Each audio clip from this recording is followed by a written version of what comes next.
in our journey of life. We hear our name and we live into our name.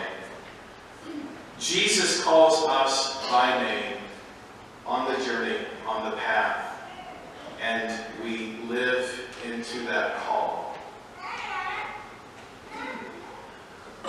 During these 40 days of Lent, there is one question that should dominate our thinking, and that is, what does it mean to follow in the way of Jesus?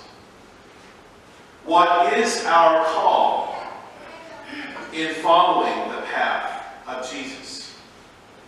Noted theologian and preacher Frederick Buechner suggests that after his baptism, Jesus spent 40 days in the wilderness asking himself the question, what does it mean to be Jesus?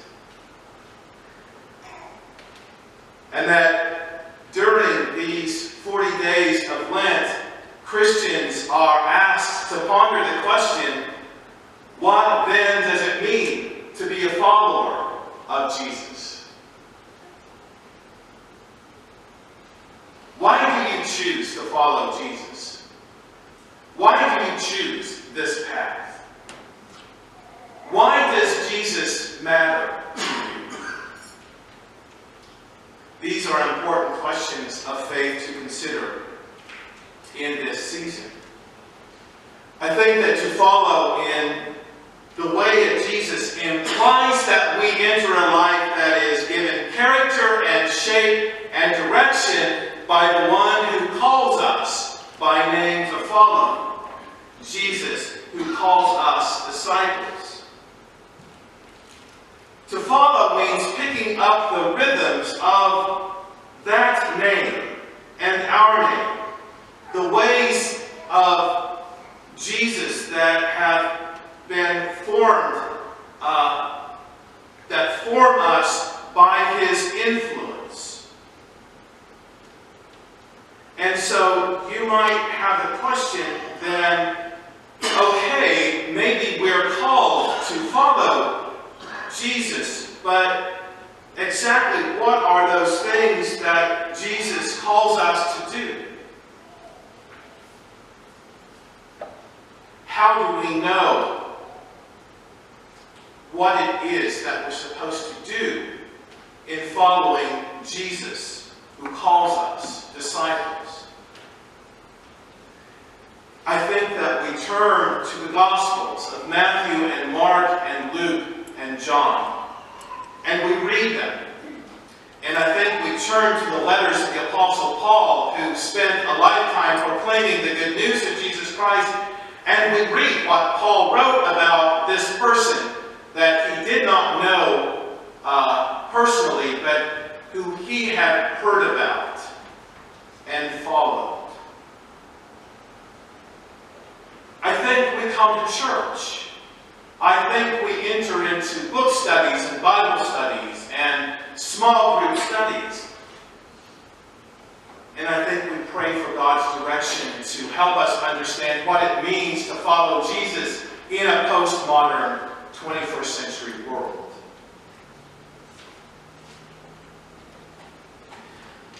I wonder if many people choose to follow Jesus and become part of a faith community because they believe that Jesus will offer something greater. Okay? Even if that something greater is just the precious gift of hope. Hope is something that the students and teachers of Marjorie Stoneman Douglas High School in Parkland, Florida, needed as they returned back to class,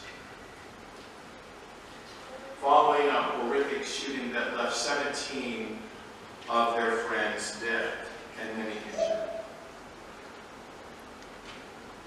In these troubled times of gun violence and mass shootings, in these times of corporate greed and war on the poor, in these times of lost jobs and unaffordable health care, in these times of mistrust in the institutions that we once loved and thought would protect us, hope becomes that most precious gift. was in the time of Jesus as well. Hope. Hope. Jesus' right-hand man, the disciple Peter, who was called the Rock, the disciple whom Jesus said the church would be built upon, must have thought that following Jesus would lead to some kind of heavenly rewards, because Peter was so anxious to follow and to correct Jesus when he felt Jesus was misleading him on what it means to follow. Peter clearly believed Jesus was the Messiah. The Hebrew word, the Greek word is Christ. Messiah, Christ means the same thing. Just prior to this lesson, Jesus is with his disciples at Caesarea Philippi. It's a beautiful spot, just like this. It's one of the sources of the Jordan River that flows out of the cave of this mountain and into the Sea of Galilee and down to the Dead Sea. Beautiful, beautiful spot. Jesus takes his disciples to Caesarea Philippi, this place, and says to them, "Who do you think I am?"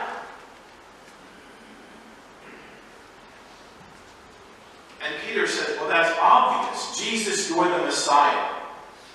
You're the Christ." Now, a Messiah in Jewish thinking was an agent of God who was embodied with divine power.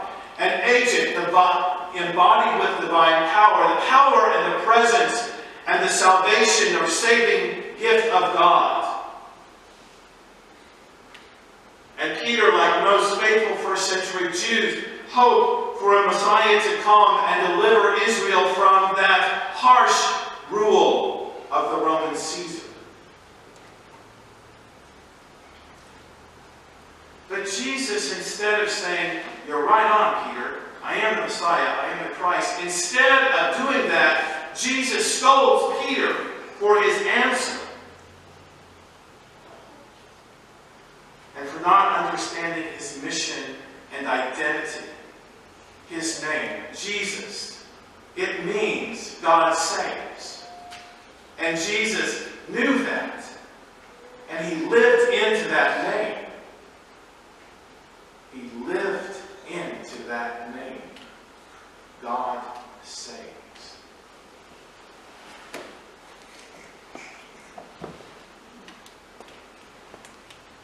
Jesus' words to Peter and his disciples became quite challenging to hear. And he delivers to Peter and all who are listening quite a difficult teaching. Jesus says in Mark chapter 8, verse 34, "If anyone wants to become my followers, let them deny themselves and take up their cross and follow me." And then Jesus announces that this way, his way, includes great suffering and death, but that in 3 days after his death he will rise. And his disciples fail to grasp that message. Why do we follow Jesus? Why do we follow somebody who promises us that our path is going to be difficult and challenging, and it may at times include some suffering along the way? It's surely we don't follow Jesus because we want to carry a cross, even though we were given our tokens amidst our chiclets and tongues. There it is. Tongues are certainly needed along the way that includes suffering.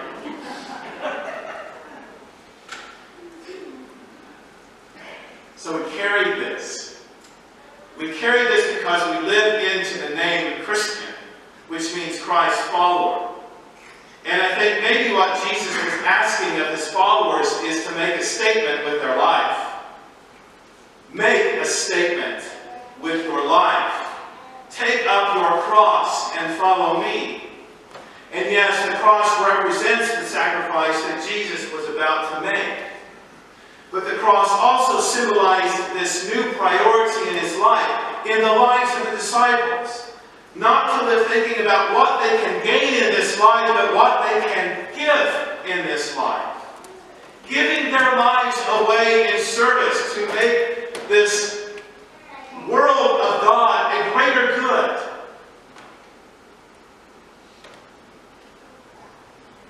We all make statements with our lives, don't we? We all make statements with our lives every single day. The way we live, the things that we value in life, what gives meaning to our life? Where and how do we spend our days, our time? For many of us, our focus is our job. It gives us our living. Our focus is our home and our family, our circle of friends. Our focus is our hobbies, our interests. It's about building toward the future, about building our lives, creating a safety net for us when we come to the mature years of our life. But is that what life is about? It's not why we follow Jesus. None of that. None of that is why we follow Jesus. Jesus said, if you want to save your life, you will lose it.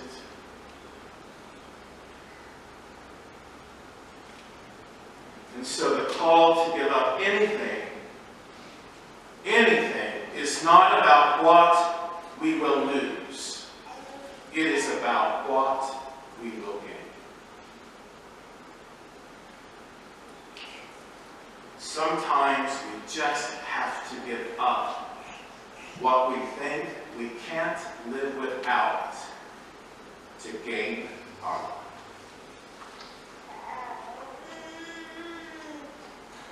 So, church, here we are once again on the road to Jerusalem during the season of Lent. And we are following Jesus. For the followers of Jesus, everything was uncertain. There just weren't any guarantees any single day. They knew that they were walking into a potential conflict. But for Peter and for James and John and Andrew and Mary and the others, they knew that in following Jesus, they found hope. They found meaning and life and purpose and peace. And that even though one day might not be so great in their lives, that one day they would experience God's heavenly reward.